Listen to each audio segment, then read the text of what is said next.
So now we're going to begin with New York State Department of Agriculture with Kim.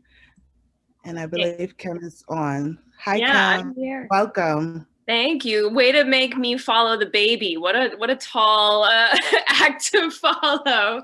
Well, I'm sorry to shift gears and talk about state government, but here we are. So get excited. No, really excited to be here, everybody. For those who I haven't met in person before, my name is Kim Vallejo, and I work for the New York State Department of Agriculture and Markets. We have a small team in New York City, and I'm going to share some slides in a moment and tell you a little bit more about what we do and how we serve community gardens, but just wanted to start with a quick hello and say that I appreciate all of you making time to be here with us.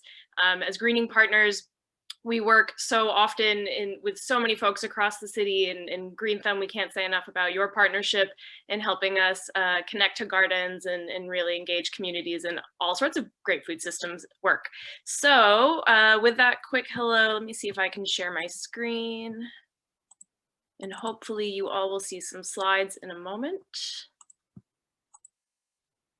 Let me maybe go back to the start here.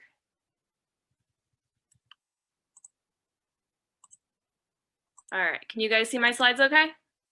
Great, perfect. So again, my name's Kim. Here's my name right there. And let's talk a little bit about, so who is Ag and Markets? I'm willing to bet that not every community gardener is super familiar with what the State Department of Agriculture is doing. So I thought a little bit of background might be helpful. So here on the screen, you have just very briefly what our overall mandate as a state agency is.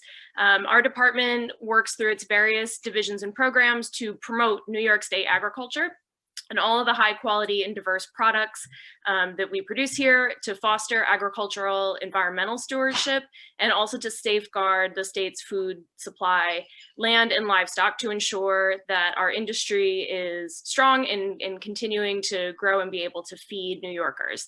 So that's very high level. What our team down in New York City does, this is a lot to look at, so I'm just going to touch on a few pieces of it, but this is sort of the portfolio of work that we lead out of the Brooklyn office that's based here. And mostly the work we do falls into 4 different buckets. So part of the reason the State Department of Agriculture has an office in New York City in the first place is to just better help connect the agricultural producers and industry across the state with folks in New York City who want to buy beautiful, fresh, local produce, grains, meats, that sort of thing.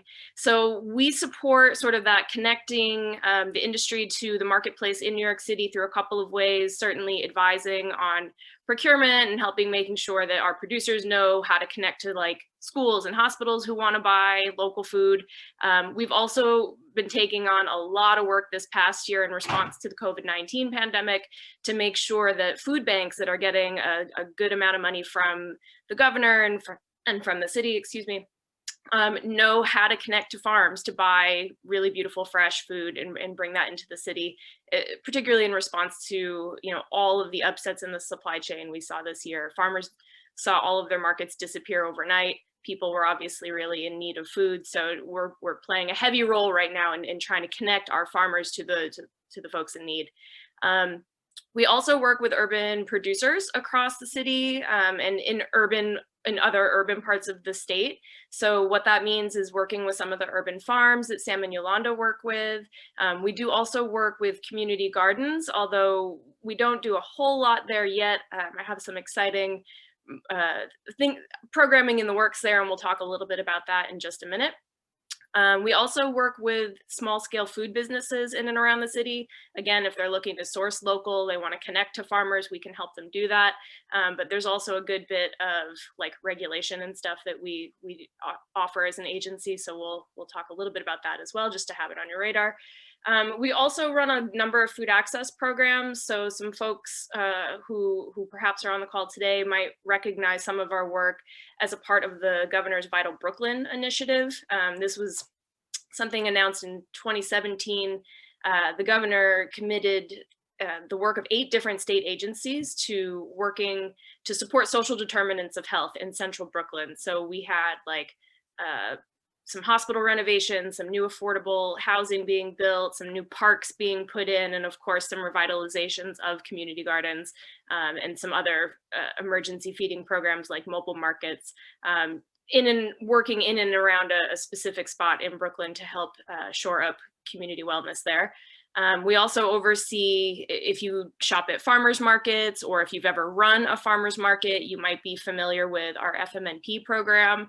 That's a nutrition benefit. We also have a grant program to support food boxes. We'll talk about that in a moment, but I'm willing to bet a number of you are probably good candidates for that program.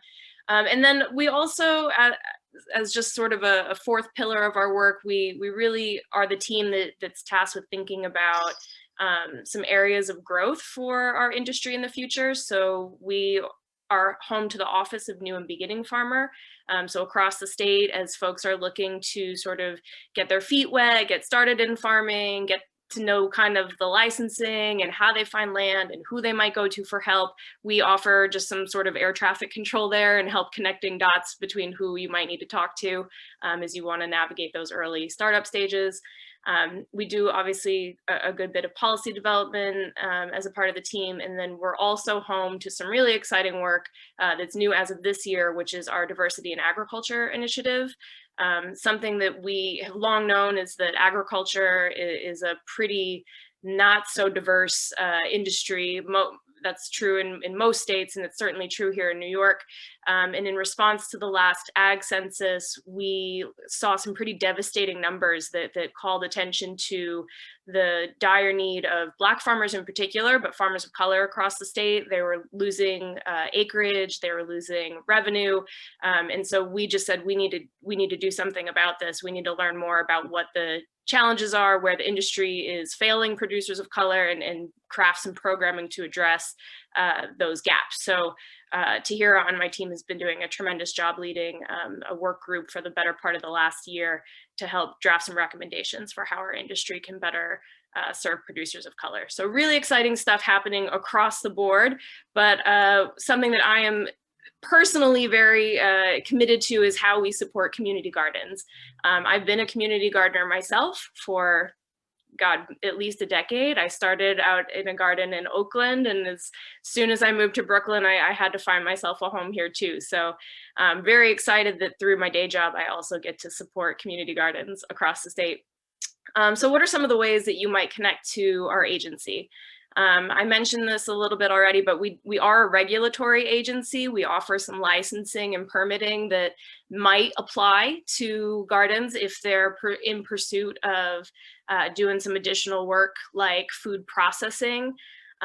Any farm that is looking to produce like meat or eggs or to sell plants or seeds would also be subject to a license. Licenses really only kick in when you are like a commercial enterprise. So when you are selling something as a business, that's really when you're going to be subject to sort of licensing and oversight. So it's probably not going to apply to most of our gardeners here, but I know that community gardeners tend to be really entrepreneurial anyways, because they have to problem solve and get creative to tackle any number of challenges they're facing at a time. And because they're food oriented folks, I get a lot of these sort of entrepreneurial food questions. So I think useful to just call your attention to, if you need some of that licensing, feel free to give us a call, or if you know folks who want to start a food business, we're happy to help you just sort of sort out what you need and where to go to get started. So we also offer programmatic support to community gardens, and this is namely through 2 different grant programs.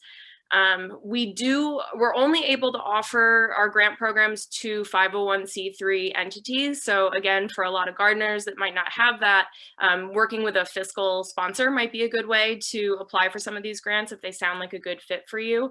But certainly any nonprofit would be welcome to apply, as well as local, municipal, county governments, schools, entities like that.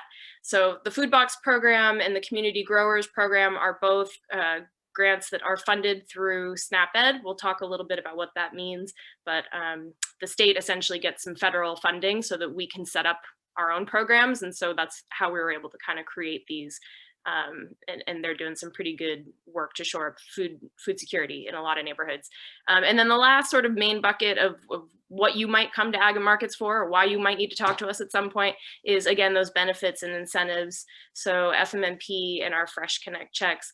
Fresh Connect checks, I'll just flag, you don't really see those in New York City because we have health bucks here and they're kind of the same exact thing. But just know that if there's other programs out there, we have a senior farmers market nutrition program and a WIC FMMP.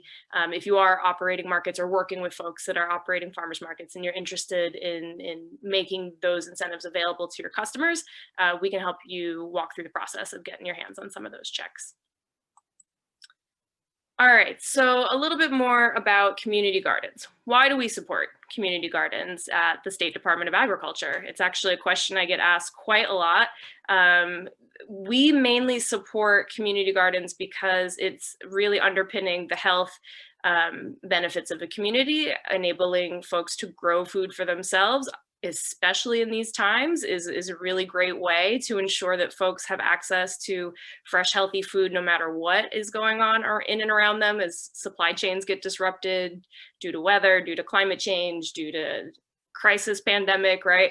They can be a very anchoring space in actually providing households with good, healthy food, which is just gonna make communities stronger and better able to weather storms. We have not always had community gardens as a part of our work at the agency. That did come through a legislative ad, I think in the early 2000s, long before I was here at the department. But we basically, there's a slew of laws that sort of dictate what we as agencies have to do, and somebody was able to add some language to what's called our ag law to say, you know, you really guys, you should definitely support community gardens and help them flourish across the state. So what that basically did was instill an office, create a person at Ag and Markets to figure out how we better support community gardens. And one of the things to come out of that is that you guys can actually call us to get access to land if there is state-owned land that you are interested in gardening. This is kind of a cool, not so well-known thing that you can take advantage of at our department. It doesn't work every time, I will say, and it has been tricky, but if there is like a lot of vacant land that you are able to identify as being owned by, let's say, the New York State Department of Transportation or the DMV, they tend to own a lot of lots along highways and things like that.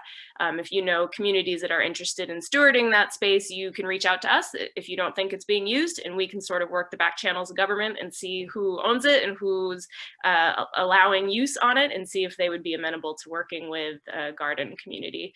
So there's an email address on there, urbanag@agriculture.ny.gov, which you can hit up, or you can also email me or anyone on my team directly if you happen to know of any lots like that. All right, so let's talk about the programmatic support that we can actually offer directly to gardens. These are our grant programs. Again, you do have to be 501c3, but gardens working with a fiscal sponsor are totally eligible and encouraged to apply.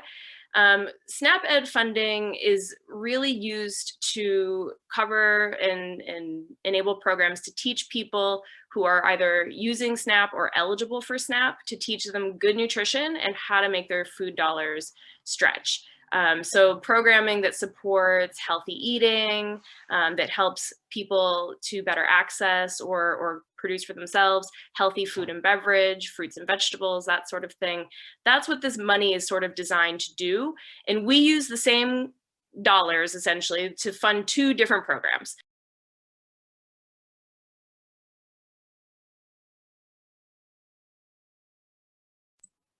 Somehow I got muted there, but I think I'm unmuted again. Okay, great. So the food box program, you've probably seen a lot of food boxes cropping up in the last year in particular, or you might be familiar with the ones that Grow NYC has run for a number of years in various parts of the city. But a food box basically looks and feels like a CSA share. The only difference between a CSA and a food box really is that a CSA, you would pay a farmer all upfront for an entire season's worth of produce. But if you break up that price to a weekly payment or a bi-weekly payment, it suddenly becomes SNAP eligible, which makes it a lot more affordable to and a lot more accessible to folks across the city. So we want to incentivize those food boxes for becoming available, particularly in neighborhoods that don't have a lot of great access to fresh foods. So we will actually pay nonprofits up to $10,000 to operate a food box distribution site. So that will cover things like the staff time for a person to coordinate the orders, to do the logistics, to do the packing, do the receiving, delivery, you know, pack into boxes and then hand out to the customers, all the back end stuff, and then certainly any of the equipment and materials you might need, the tents, the tables, the, you know, calculators and whatever else, display items to get your food box up and running. We just opened the application period for this grant. It is a rolling grant, so there's no deadline. It's just first come, first serve as you qualify. We do anticipate we're going to run out of funding this year. This program's been really popular and overprescribed the last couple of years, and we're expanding it statewide this year. So I will say, if you're interested, get on it sooner rather than later. My colleague Tahira, she does an informational webinar that's a little bit more deep dive into the application process, and that's happening this Friday. So I'll make sure that the invite and link gets sent out with folks after this. And Community Growers is sort of a newer grant for us. The food box program has been around for a couple of years, and we've seen a lot of great success with it. So we were excited to try to utilize this SNAP Ed money in a new way and to create a new program that would better serve just community gardens. So we call it our Community Growers Grant, not Community Gardens Grant, for a couple of reasons. One, when we started looking at the space of like, what are gardens seeking to do to shore up the food security of their neighborhood, what we found is that a lot of gardens are operating in different ways, or there's a lot of nonprofits that are gardening in ways that don't specifically look like a community garden, right? Not every, let's say, Red Hook Farm fits the model of what we envision a community garden to look like, but it is a community-based farm that is feeding people. It's very, you know, focused on sort of producing enough food to support the community. And we wanted to, because we're the Department of Agriculture, we really wanted to make sure we were inclusive of those kinds of models anywhere where communities are growing food together and for one another, whether that means you have your sort of individual plots like you might in some GreenThumb gardens, or if you are a nonprofit that's producing food at a little bit larger scale, but in sort of these quasi, you know, public garden spaces. That's the kind of projects we're looking to fund here.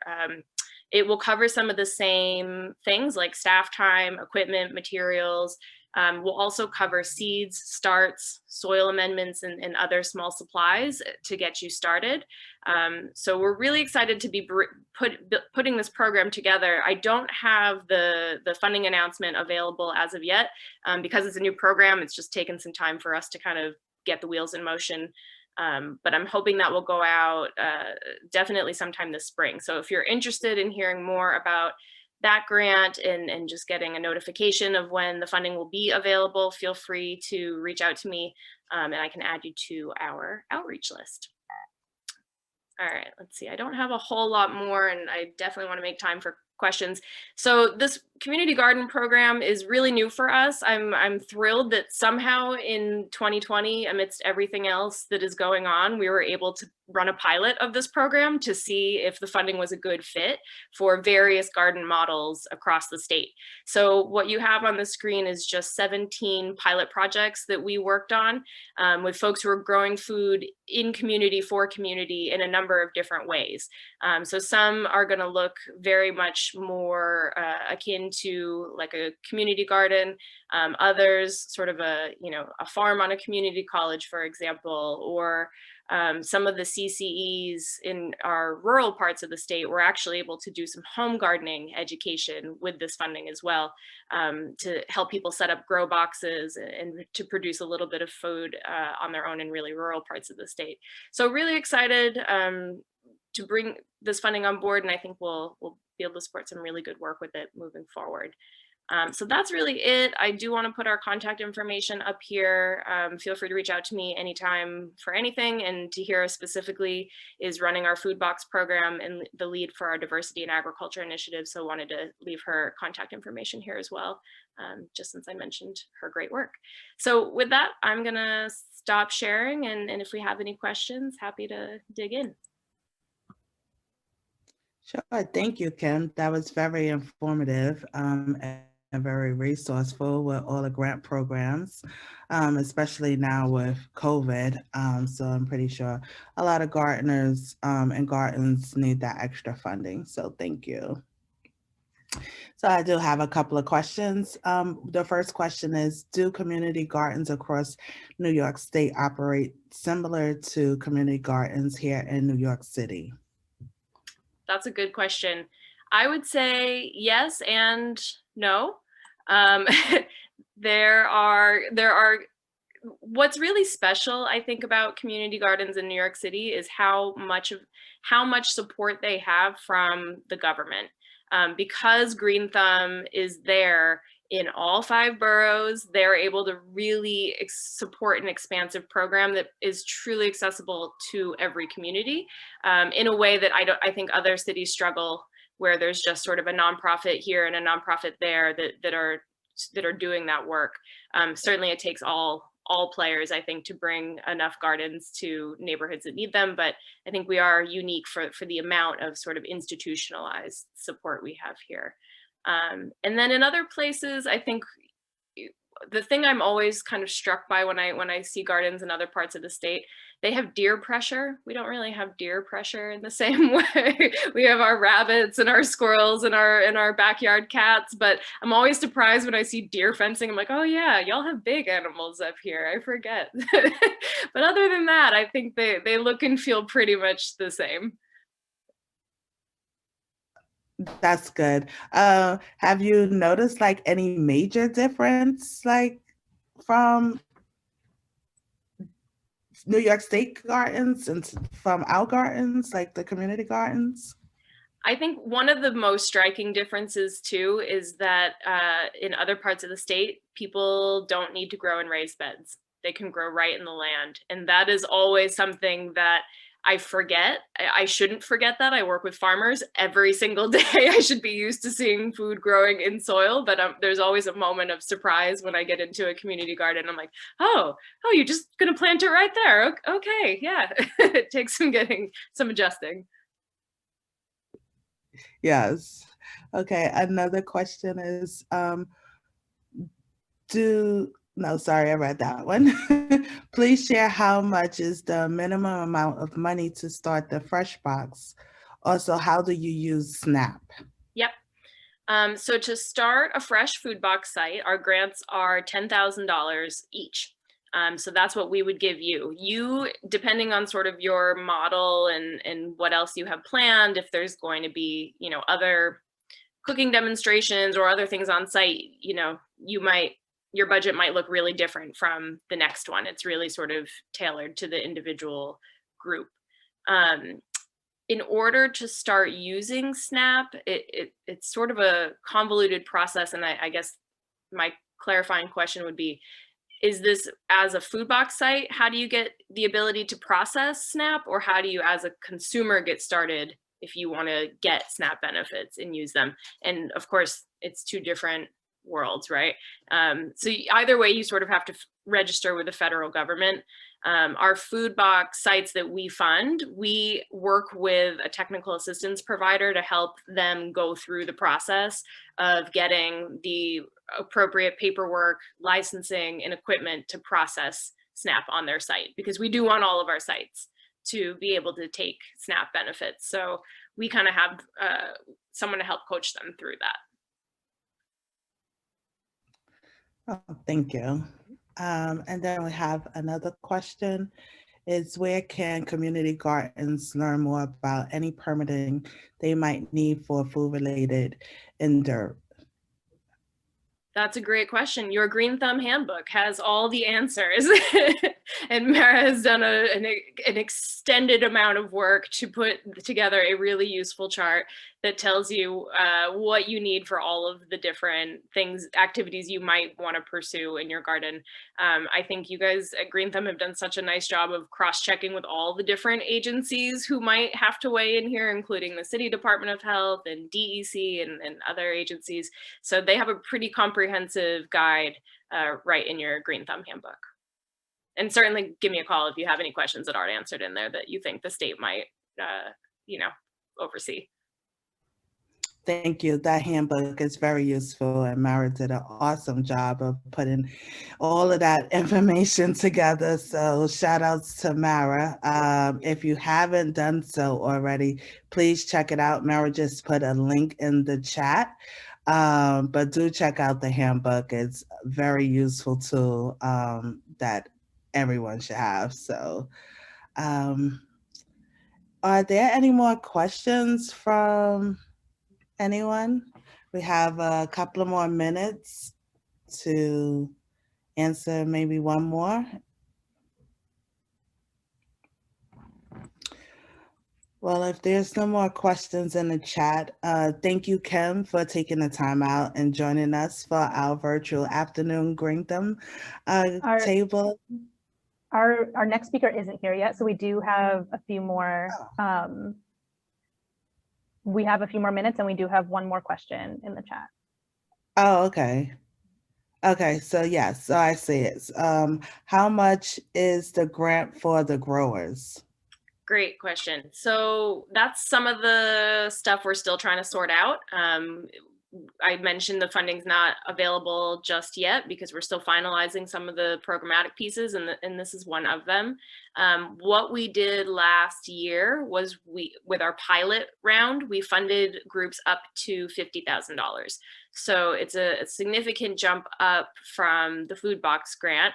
In our minds, we kind of are hoping that groups would use one to prepare for the other down the line. Maybe, gardens, for example, could start operating a food box site, which takes some of the pressure off them to grow all the food. They can order it from a distributor, they can bring it in from another farm and just sort of handle the logistics of coordinating the distribution. And then maybe over time, you might have, if I can call out like a successful example, like a Phoenix community garden where their food box site is really successful. It's a real anchor within the community, and they're able to plant more intensively and grow more intentionally to supply some additional food into that food box program. Those are the kind of groups, once you're scaling up that production and really trying to kind of produce for market, that's where we're hoping the community growers grant would help you hire some staff, pay people to do crop planning, maybe pay for some additional training or certification for your team, so that they're really, familiar with sort of growing techniques, composting, whatever it is that you need to make your site more operational and more productive. So it'll probably be within that range. Sorry, that's a very long-winded answer to your question. Probably around the 50K range is my guess, but TBD still. Oh, no worries, no worries. Thank you. Also, there's a couple of more questions. They said, is the application process explained on the nyc.gov site?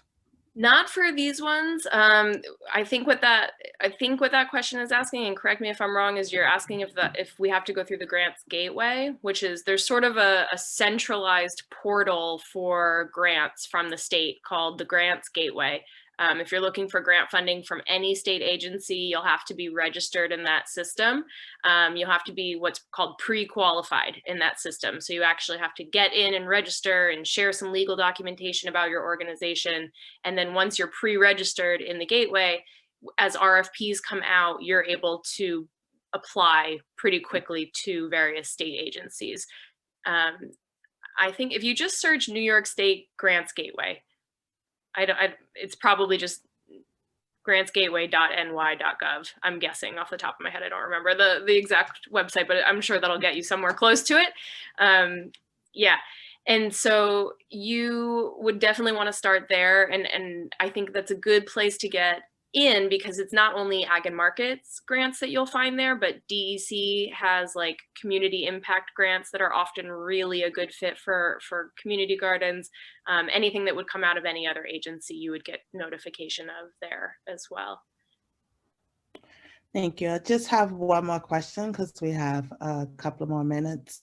Where could you get produce, and what is the difference between the food box and the Grow NYC food box?